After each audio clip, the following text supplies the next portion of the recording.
Hello, everyone. Thank you for joining us today. We're just going to shortly begin our eighth masterclass in our series. And our topic for today is five best practice AR metrics you should track. And a few things before we get started with our masterclass, I would like to request you all to please be on mute during the session. And any questions that you have got, post them on the chat box to the host, and we will respond to them. And for our masterclass today, we have our speaker, John Selleck. He's an order to cash process expert with over 3 decades of proven performance across broad range of industries and with over 250 clients. John continues to share his knowledge, experience, and insights with us. And thank you very much, John, for doing the same. And just wanted to let you know that John is based out of East Coast, and there is kind of a storm that was expected that is passing through. Just in case, if due to the storm, if there is any disruption into the network and all, we'll try to bring up a pre-recorded session. Just wanted to keep you all posted about it. Thank you very much, John, for being with us. I'll hand it over to you to begin the masterclass. Thank you, Akshay. And it's a pleasure to be here. I'm here live now, not recorded. And we've got a good topic today. I think you'll find it interesting, and it's one I enjoy exploring as well. So quickly, we'll have a quick introduction, and we'll just revisit the objectives of reporting. We'll talk about something I call the power of one, which is critically important to metrics and reporting. And then we'll get into the 5 best practice AR metrics.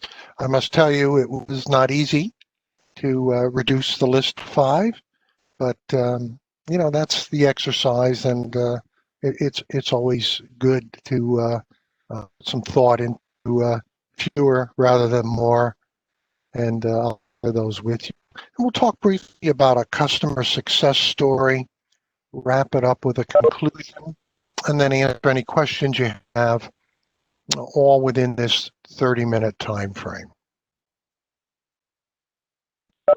Just to start off with an introduction is a kind of a beware, a caveat.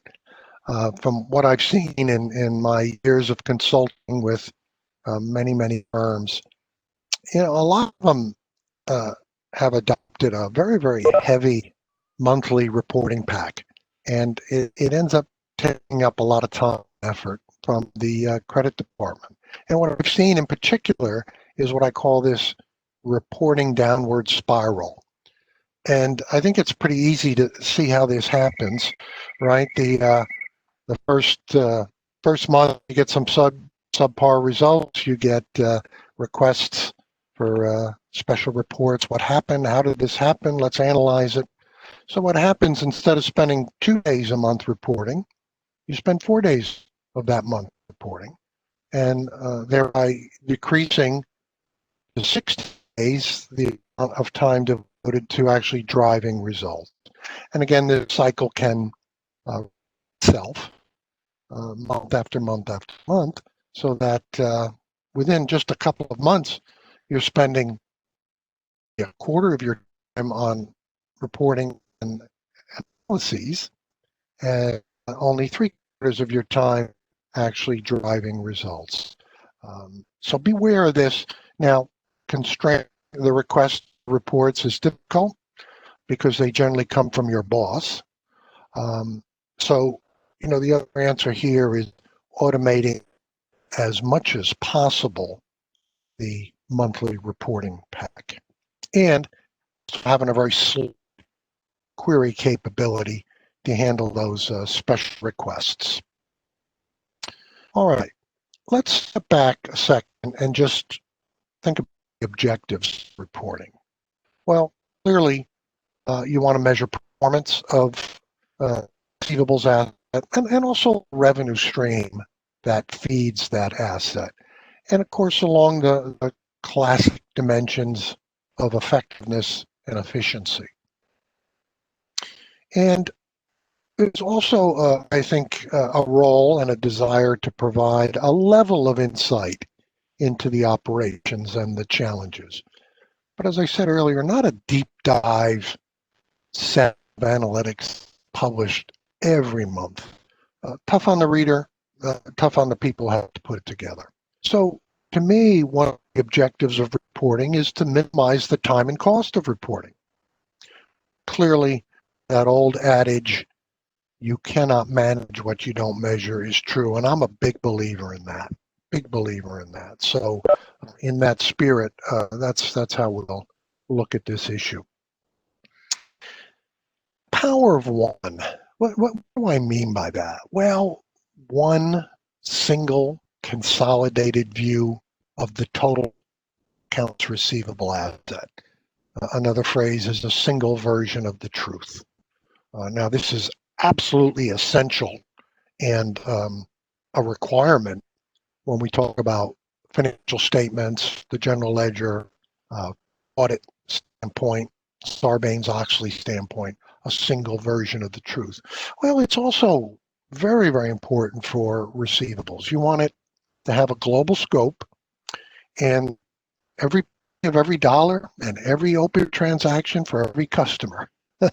We want the world and we want it now, but clearly this is what's required to be able to manage this total asset. And for those of you in the audience who already have this, you're probably saying, well, what's the big deal? But if you don't, you know the problems it causes in terms of time and effort and trying to stitch together a total picture of your receivables asset. And then, of course, any queries or analysis is that much more difficult. So anything less than the power of one, this single consolidated view of AR, is a disadvantage. And it's kind of the foundation, the precursor of good AR reporting. All right, without further ado, let's get into the 5 best practice metrics. And again, difficult to narrow it down to 5, but I gave it a shot. And I think we've got a good set here that if these are the only 5 metrics you had for AR, you'd be in pretty good shape when it comes to managing that asset. And we took one from 4 of the major sub-processes: credit collections, cash app, and deductions, and then an overall measure of cost and efficiency. Let's start with the credit function. The metric we chose here is average days to complete a new credit review. That is the elapsed time from receipt of a credit app to when the credit limit's established. So you may be thinking, well, geez, that's an odd choice. Wouldn't some measure of overall credit risk of the portfolio make more sense? And the answer is yes, that makes a lot of sense. And it was a difficult choice. But in this pandemic, even though credit risk is elevated, I still think this cycle time to complete a new credit review is more important because many, if not most companies, are suffering depressed revenue in this pandemic economy. And speed and onboarding new customers and new revenue is a key way to counteract that. And I think very, very important to companies now. Now we've referenced Hackett's benchmark, and they have a designation called world-class performance, which is really upper quartile among all the companies in their database. So this metric to complete a credit review is 2 days. Oh, it's pretty fast, pretty good. And clearly, if you've got a manual process, that's very difficult to achieve for any one credit app, much less have that be your average. So how do you do this? Well, ways. Like with any process, it depends on policy, process, people skills. But to get this kind of performance, you need to turn to automation and new technologies. And in a nutshell, that's an online credit application with the digital signature that the customer can utilize. And then an automated incorporation of the information from your credit bureau, your bank and trade references, etc. Even taking it a step further to automatically calculating a credit score and linking it to a credit limit. Link the estimated purchases to the credit score, calculate a credit limit, and send it out for human beings' approval. Don't think you're going to get to this 2 days without that kind of technology. All right, let's move to the all-important process of collections. Very important. It's what drives the cash. And the metric we chose here is average days delinquent. And what is that? Well, that's just the gap between the actual DSO and the best possible DSO. And then that raises the question, well, what's best possible DSO? Well, the way we define it, it's if a penny of every invoice paid on the due date or the early pay discount date, on payment discount. So if all your customers had 30-day terms, your possible DSO would be 30 days. This is a, unforgiving target. That's quite the standard. But it's very in that it's not affected by granting extended terms. If you just look at the DSO figure and the DSO is going up, that reflects very poorly on the credit department, when in fact it may be going up because you're being forced to grant extended terms to your customers, particularly during this economy.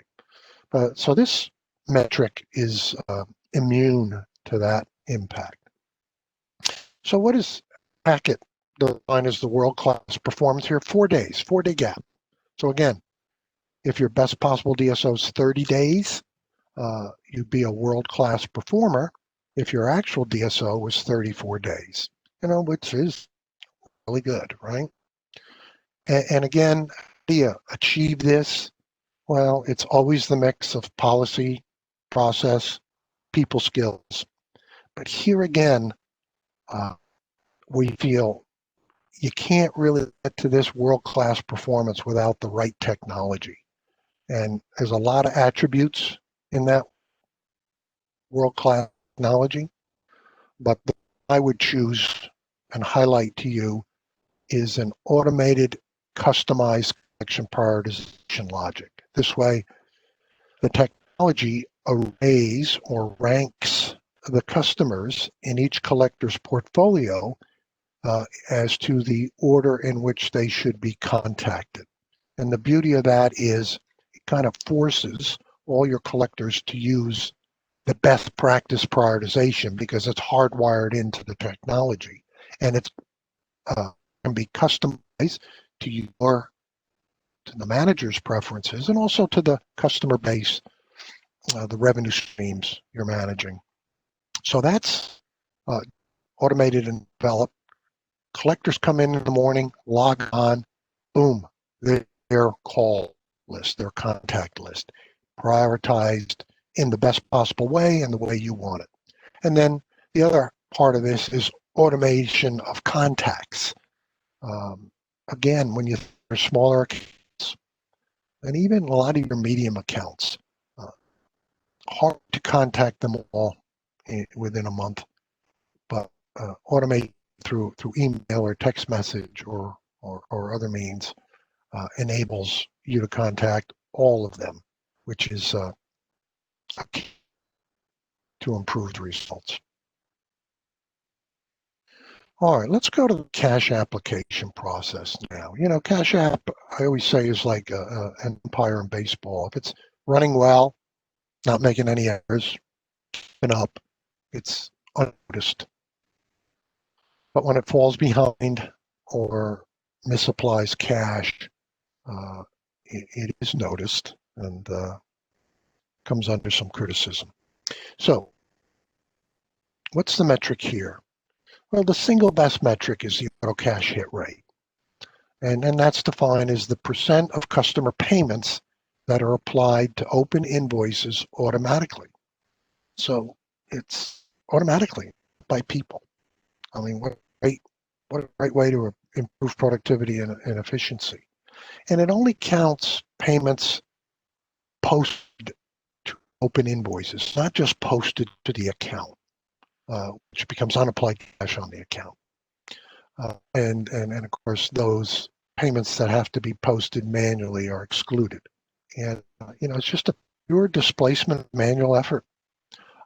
And of course, everybody focuses on the productivity of AutoCash. But I think what's lost sometimes is the improvement in accuracy. The accuracy improves as well. Hackett has identified its world-class performance 75%.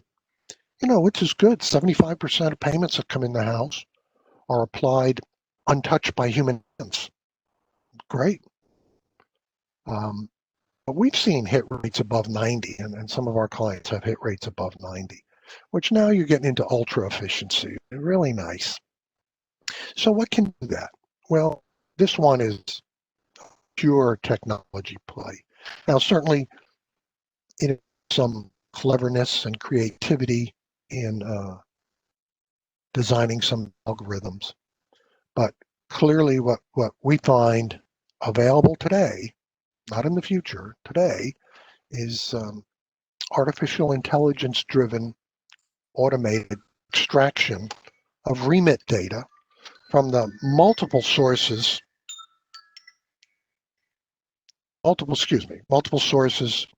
and that come in multiple formats from your customers.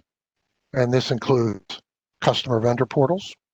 It includes it could include a bank lockbox file that you receive, as well as direct remit advices received from customers. Again, multiple formats. AI can adapt to these multiple formats and extract necessary information automatically and apply it to the open invoice. And then as a bonus, this technology is enhanced by machine learning, which means it gets better over time. So hit rate starts to creep upward a little bit over time. So next key one is deductions processing. Now, if your company doesn't get many deductions, disputes, this is not as big an issue as companies who are in industries where they get hundreds and thousands of deductions every month. And then you're in a blizzard. And if you don't have automation, you can't cope. So deductions just pile up and swell up your aged receivables, or you just write them off, which means there's some invalid deductions that you're really entitled to that money that you're foregoing. And it can easily occupy lots of people and eat up a lot of cost. So this is a key area that really requires attention and the right solution. So what's the key metric here? Average resolution cycle time. And that's defined as the elapsed time from when a deduction is created in Cash App and to when it's removed from the AR ledger via a credit memo, adjustment, or written off, or delegated to someone for collection. It's deemed to be invalid and it's routed to a collector for collection, which may take weeks or months. Collection of invalid deductions is not easy. It takes some time. So just looking at that cycle time for resolution. And it's best if it's value weighted, so that if you resolve a small value deduction quickly and a large value deduction slowly, the cycle time is not just a simple mean, it's value or dollar weighted. And of course, if you should have some automatic small balance write-offs. You don't count those in the resolution time. That's cheating. So, but why is this metric so important? Well, a short resolution time, one, reflects high productivity. If these deductions are lingering around for weeks and months, there's a tendency to be touched a second, a third, a fourth, a fifth time, which saps the productivity. And also it promotes increased collection of the denied or invalid deductions. The older a deduction gets, the harder it is to collect. So it's a good indicator of efficiency and effectiveness. Hackett has found the world-class performance to be 7 days. 7 work, that's pretty good. Out of deduction. How do you get all resolved in an average of 7 days? Well, here again, policy is very important. There are policies that can be enacted that reduce the number of deductions. Best practice is essential. Having well-versed staff work these deductions is also important.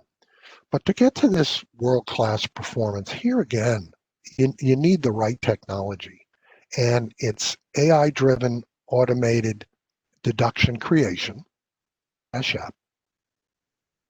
But more importantly, automated assignment of the reason code. Now, a reason code for a deduction is available from many of your customers in their remit advice or frequently on their customers' vendor portal. You go to that vendor portal, you can find out what's going to be paid, when it's going to be paid, if there's going to be paid, how much it's going to be paid, meaning paid short.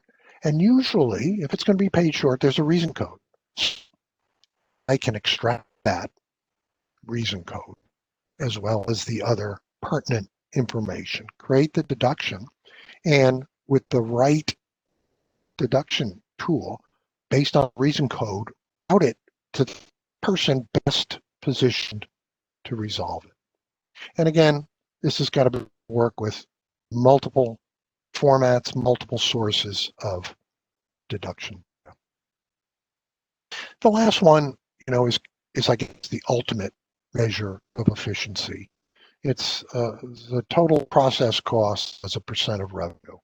It's total cost for these 5 sub-processes expressed as a percent of net revenue, which enables comparison among companies of different size. Now, this world-class benchmark is really remarkable. It's less than 0.1% of revenue. It's 4/100th. I mean, that's really low. And here again, you'll never even approach this benchmark without a high automated process across all these sub-processes. And, I keep coming back to artificial intelligence, AI-driven. AI is not the future. The future is now. AI is up and running and automating as much as 70 to 80% of some manual and semi-manual functions in these processes. So in our opinion, you'll never get to this kind of cost efficiency without deploying the right AI-driven technology. Just a quick word here about analytics. Our focus has been on monitoring results and operations. But remember, analytics is the key process improvement. You get reason codes on deductions, disputes, and credit memos. Drill down to the next level, get the root cause, find the frequency, the values, that sort of thing. Tells you where your flaws are in your process, and also what kind of payback you'll get from correct. I've seen many companies, for some reason, they just automatically hold 40, 50% of the orders, and there's just absolutely no need to do that. So it's the analytics that can really drive some process improvements. Just give you an example of a success story here, a pharma manufacturer using really the full suite of AI-powered digital receivables platform, utilizing what's called a digital assistant to retrieve this remit information, these reason codes, the things we talked about, and automate collections and enabling that dispute deduction cycle time to be reduced. And a $2 billion, $2.5 billion company, and the results were a 15-day reduction in DSO, which freed up 118 million cash. And then more important to me was the 91% reduction in the dispute cycle time. So that means those deductions were being handled properly and quickly. Here our 30-minute session. There are many key performance indicators focused on AR, too many. The challenge is to choose the right ones for your business, and to monitor them without overkilling the issue and devoting too much time and resource. The 5 metrics we just covered, I think, should be part of any reporting pack. You may certainly choose to add some others, but these 5, I think, will serve you very well. And again, don't forget analytics. Questions? Thank you, John. Let's get to our first question over here. Why is a single consolidated view of total AR so very important? It's the single version of the truth. It's important to pass audit requirements, but it's it's very difficult when you have multiple AR ledgers, and somehow you've got to try to compare them. Particularly difficult if you have common customers whose receivables are contained in those separate AR ledgers. I had a client years ago that had that situation. They grew by acquisition. Every division had its own ERP. They were never integrated, consolidated, or anything like that. So they had a big customer file bankruptcy, and this customer was served by a number of those divisions. So the CEO asked the CFO, well, that's bad news. How much did they owe us? It took 2 days to figure out the answer, which, did not make for a happy CEO and did not enhance the CFO's position at all. So that's why it's so important. Plus the time and effort spent in stitching together those different AR ledgers and the prospect of error. Oh yeah, absolutely. I think many of us are seeing those things at our end. So we have the next question. This is all about the importance of the perfect order index. Why is that? Why is it very critical? And I had to narrow it down to 5 metrics. Probably number 6 was this perfect order index, which measures the quality of order fulfillment. And if you have a very, very high quality of order fulfillment, your disputes, your AR problems will be very much reduced. And it's just it rates your order fulfillment half a dozen attributes. Was it the right product delivered in the right quantity at the time to the right location, undamaged? Was it invoiced accurately? About a half a dozen of those attributes, and it's multiplicative in nature. So it indicates what percent of your orders are fulfilled perfectly, and a great of your disputes and AR problems. The higher the POI, the AR issues you have.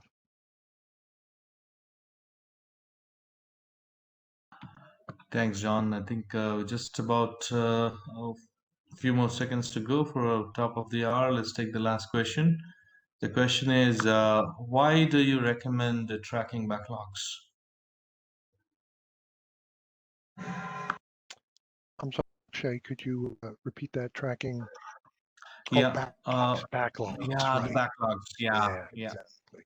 Well, like any operation, uh, having visibility to the backlogs tells you in a minute um, how you're keeping up with the volumes. So if the backlogs are historically high, if transactions in the backlogs are getting old, weeks old, um, that'll tell you right then and there, you're not keeping up, and it's a good way to spy those problems very quickly. Thank you, John. I think we are already at top of the hour. I think it's time to wrap up our masterclass for today. And I would want to say a big thank you to all the participants and attendees over here for today's masterclass. Wanted to remind you all that any questions that you have got, do post them at the email address that is provided on the slide over here, info@emagia.com. And our next masterclass is going to be next year, 14th of January, which is again a Thursday at 10 a.m. Pacific time. And we have another very interesting topic, which is strategic AR management. That's the topic. And look forward to seeing you all there. So please book your seats. And until then, stay happy, stay blessed.